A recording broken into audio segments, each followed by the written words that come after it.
terror of beheading was increasing. Day by day, people in the village were found with their heads hanging on trees. They started looking very scared. Now people are afraid to go out of their houses even during the day. It seemed no one had the courage to go into that forest or fight that monster. One night, an old woman came to the village, and at that time there was no one in the village. She saw with her divine vision that people's heads were hanging on the trees of the village. She understood and left from there.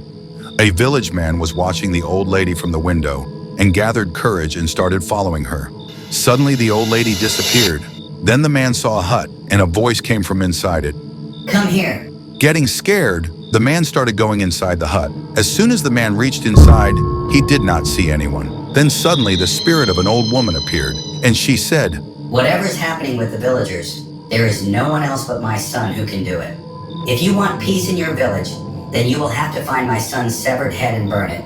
Only then his soul will find peace. The next morning, the man told all the villagers what the old woman had said, and they all decided that they would go together to the forest to find the severed head. As soon as night fell, all the villagers walked fearfully towards the forest with torches in their hands and started searching for the severed head. Then a terrible sound started being heard from the middle of the forest. Still, the villagers showed courage and continued their search. Then people started smelling a foul smell coming from near a tree. When they went towards it, they saw his severed head lying on the ground. A man from the village showed courage and came forward and started covering the severed head with wood.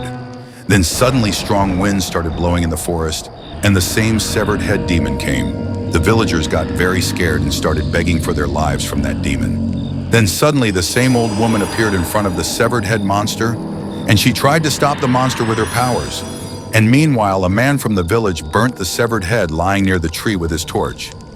Along with that burning head, the demon was letting out a painful scream, and within no time he disappeared like smoke.